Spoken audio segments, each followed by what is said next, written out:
All right, so in this video, we're going to look at a few other political ideologies.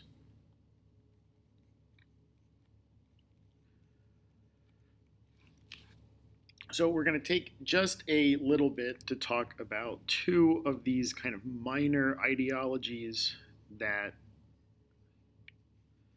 begin to have a bigger role to play at the end of the 19th century: anarchy or anarchism and feminism. So we'll start with anarchism.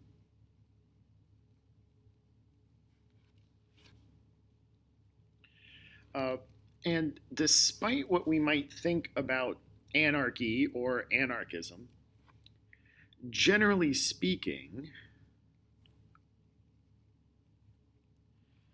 anarchists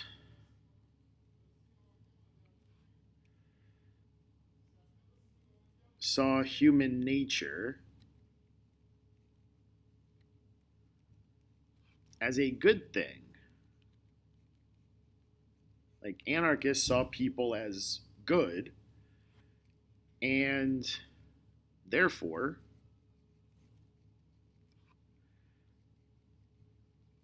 didn't need to be governed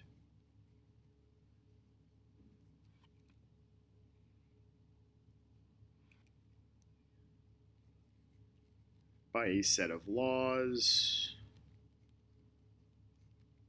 or regulations.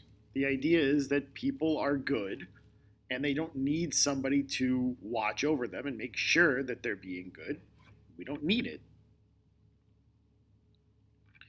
So, in this sense, if we want to tie anarchism back to Enlightenment ideas, anarchists might associate more with Rousseau and the general will, the idea that people are good and don't need to be constantly told what to do. They'll just do the right thing most of the time. So they would associate with Rousseau's conception of humanity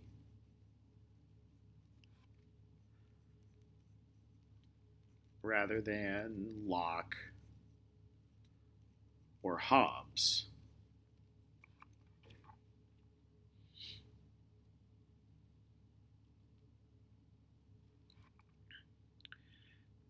Also, generally, they opposed the growth of the government.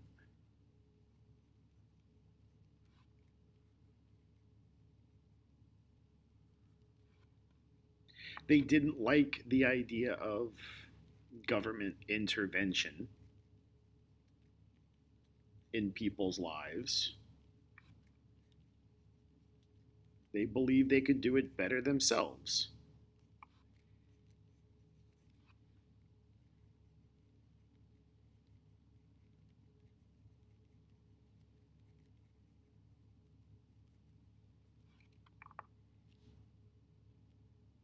So, the way we're going to kind of conceptualize anarchism is as a debate between Marx, who we know, and the anarchist you do need to know. His name is Mikhail Bakunin.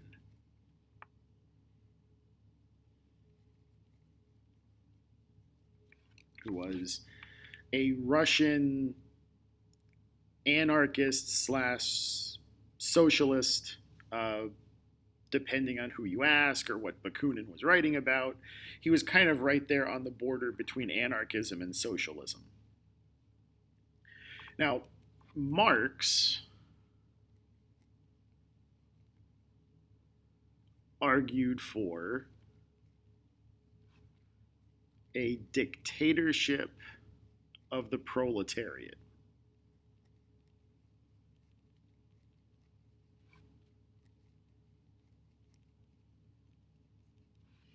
And we talked about that in our last video.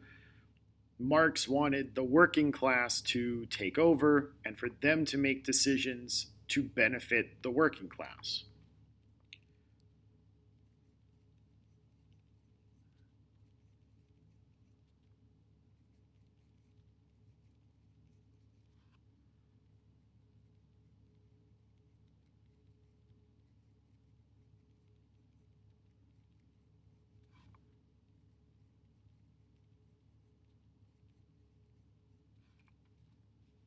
Now, Bakunin argues something different. Bakunin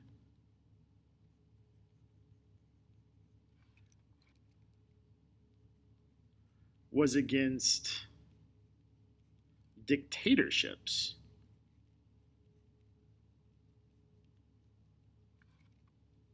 And so he thought no one should be a dictator. No group should have that kind of power. And so what Bakunin argued was that you should get out of the system what you put into the system.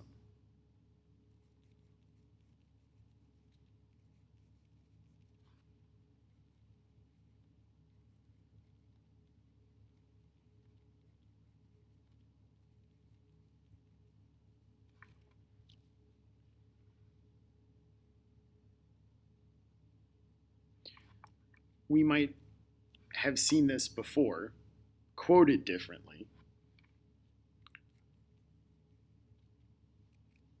From each according to his ability,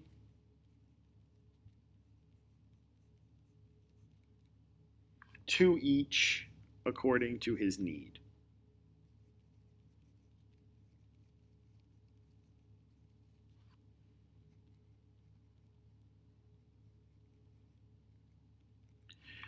Now, this quote is really famous, and it's usually attributed to Marx.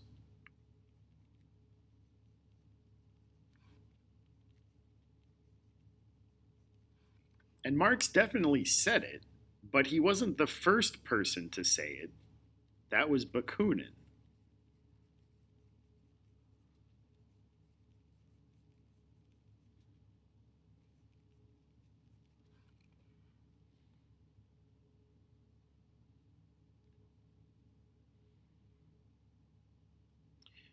As a result of this debate, Marx, who was one of, if not the leading socialist at the time, and we're talking here about like the 1860s, Marx had Bakunin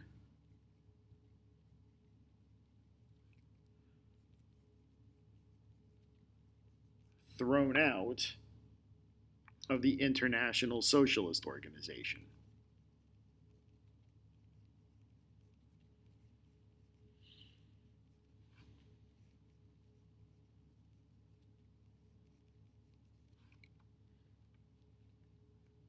And after this,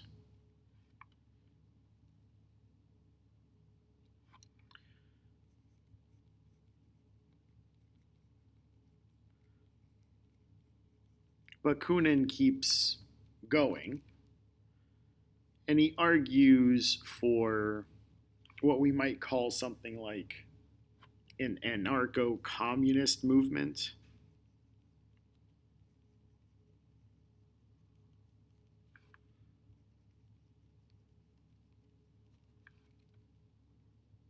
Basically, this is one in which people just take care of themselves.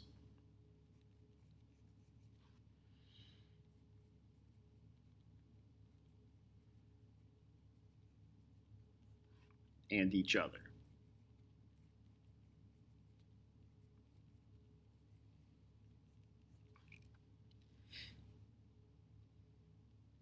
You might see this anarcho prefix put in front of words. Anarcho-communist is basically people just taking care of each other without any government intervention. You might also see anarcho-capitalists. Anarcho-capitalists are capitalists that want no government involvement in their capitalism.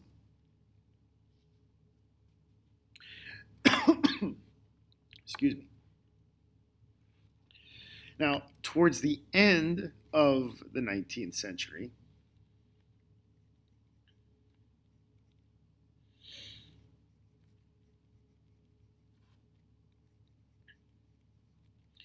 anarchism starts to take on a more violent nature.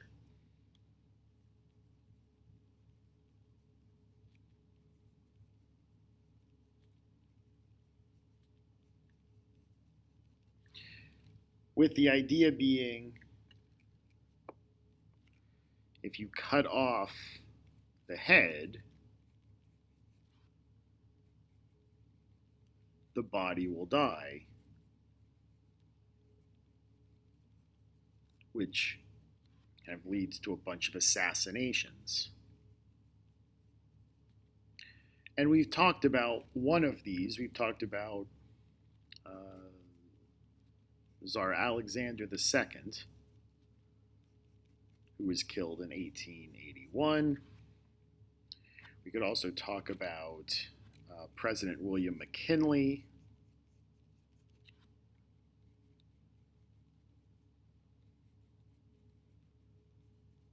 in 1901, which led to Teddy Roosevelt becoming president.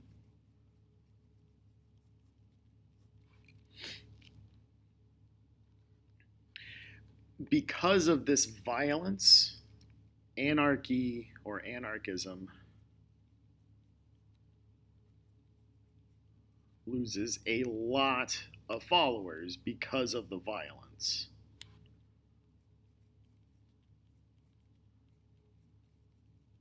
And it's roughly around this time that anarchism kind of falls away, although it's still around. It still exists now on the far fringes of the political spectrums.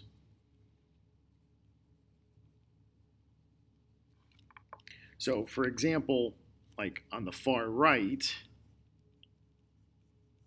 you have like the sovereign citizen movement,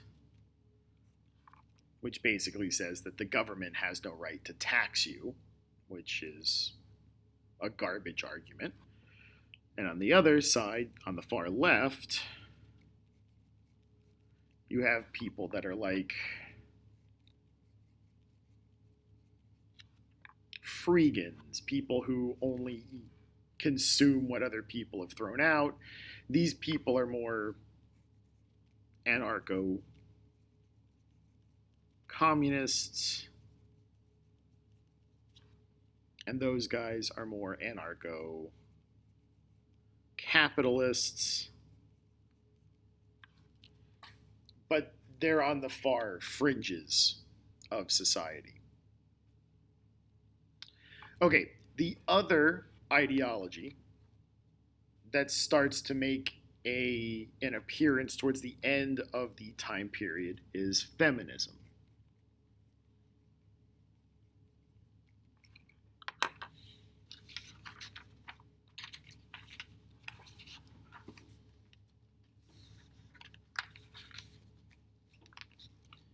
Now, feminism and anarchism both kind of follow a similar trajectory. So, feminism and anarchism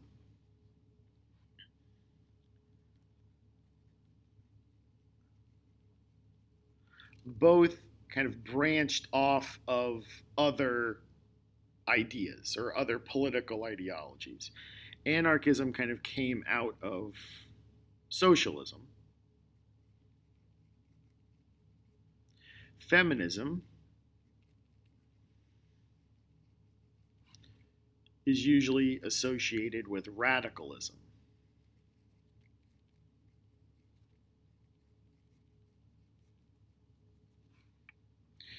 And it kind of makes sense. If radicalism was the idea that we should let everybody vote, feminism is the logical conclusion of that.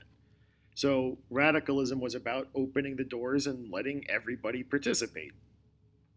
The next step would be including women. So it's just the next logical step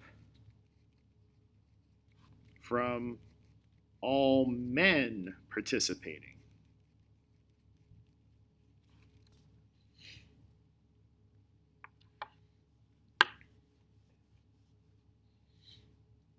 And if we also think about it another way, both anarchism and feminism are attacking an inequality in the system.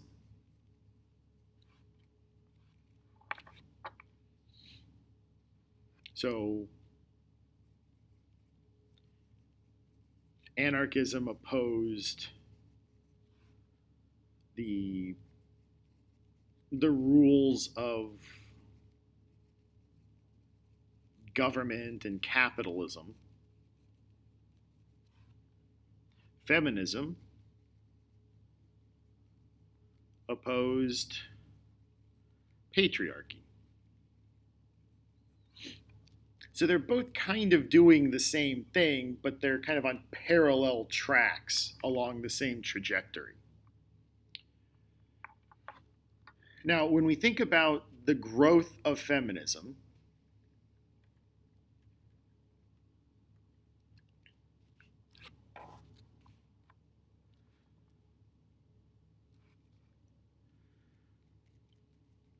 feminism didn't quite fit with other groups.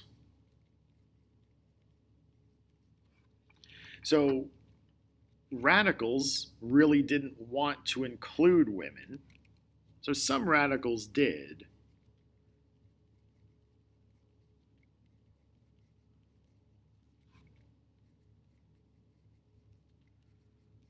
But most refused to work with them.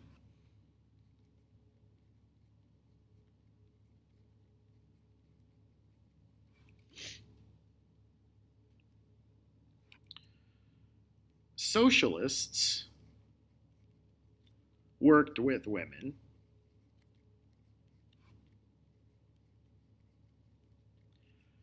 but feminist issues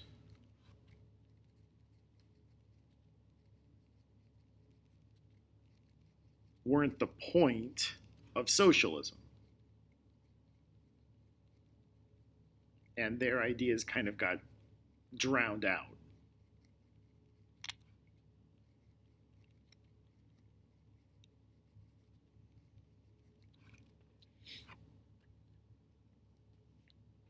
So there really wasn't a niche for feminism in any one of the larger ideologies.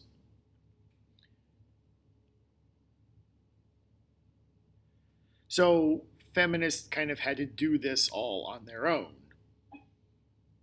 So we're going to, again, take a look at Great Britain because most of these ideologies got started in Great Britain. That's not to say that there weren't feminists in other countries. There were. There were others, particularly in Denmark and Sweden. But the big movement started in the United Kingdom. And the name here that you need to know is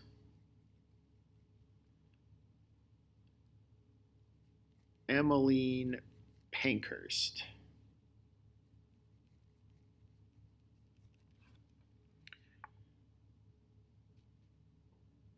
So the reason why she is usually thought of as the biggest name is because she had the biggest voice. Her husband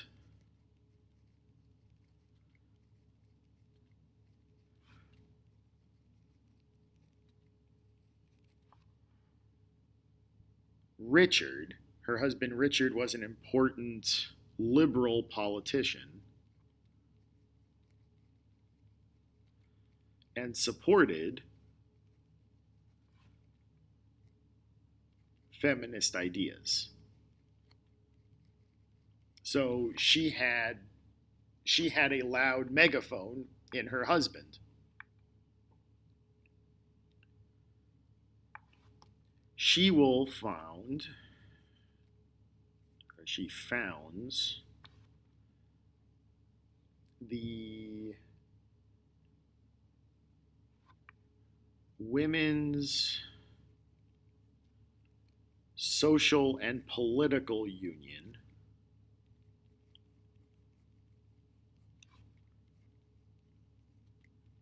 in 1908. And frustrated at the lack of movement on these issues,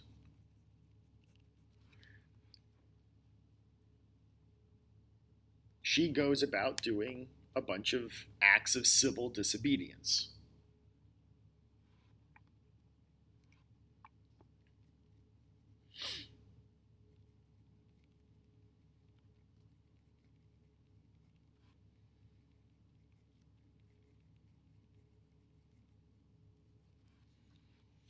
Little things like setting fires, smashing windows,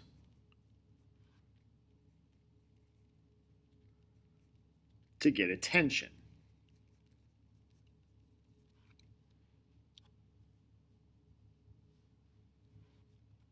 And when she was arrested,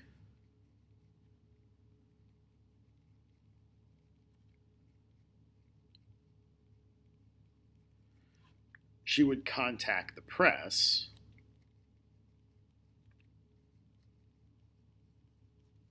who would cover the story. And then she would go on to do stunts in prison, like going on hunger strikes to get publicity.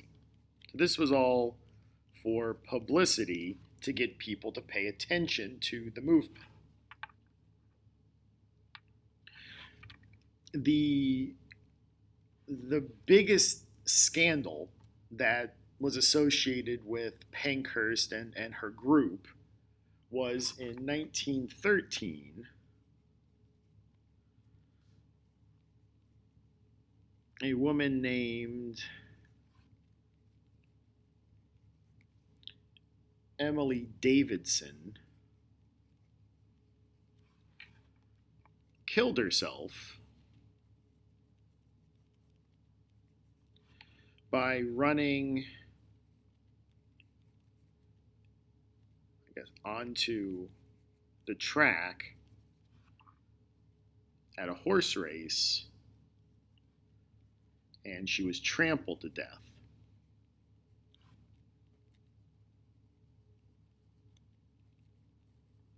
And in a horrible coincidence, by the king's horse. The king was a big fan of horse racing. He owned several horses himself, and it was the king's horse that trampled this woman to death. But right after this, so this did get a lot of attention.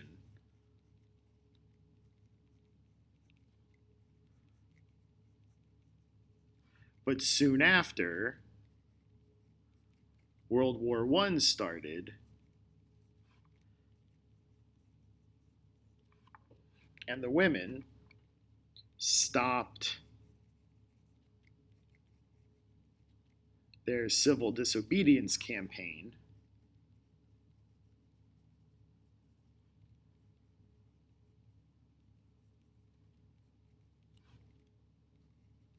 to help with the war effort.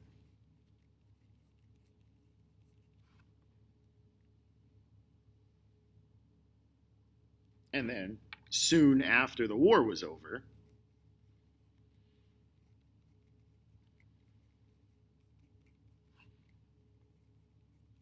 most women in Western Europe got the right to vote.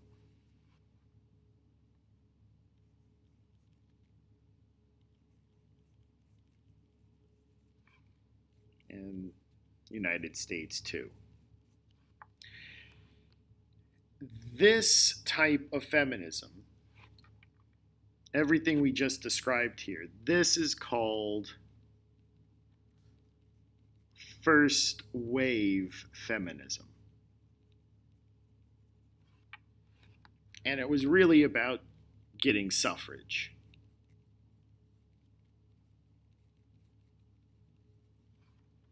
But this isn't the last type of feminism. So, second wave feminism starts in the 1960s, and it was more about issues of like discrimination and like healthcare inequalities.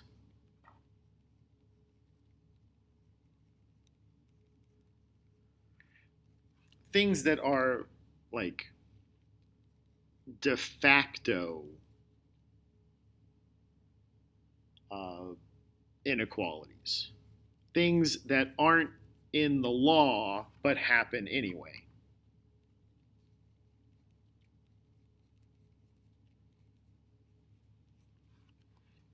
So, first wave feminism was about legal rights. Second wave feminism was about, well, nobody's breaking the law, but there's still inequalities, and we want to fix them. Third wave feminism starts in like the 1980s and is mostly focused on women of color and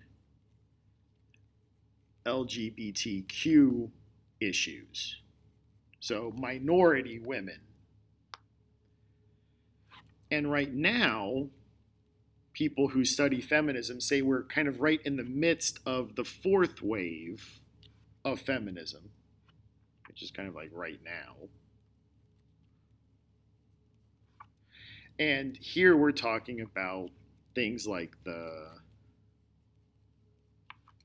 Me Too movement, issues of consent and like digital rights. These are all things that are being considered when we talk about fourth wave feminism, which is right now. And we'll come back and talk about this at the end of the course, kind of to wrap things up and see where we are now. But that's it. Those are the last two ideologies that we need to pay attention to: anarchism and feminism. There is one more video we'll look at in terms of political ideologies, and it's actually the opposite. We're going to look at reforms that took place outside of the government, so non-governmental changes and reforms. So that'll be our next video. Until then, this is Mr. Nissen signing off.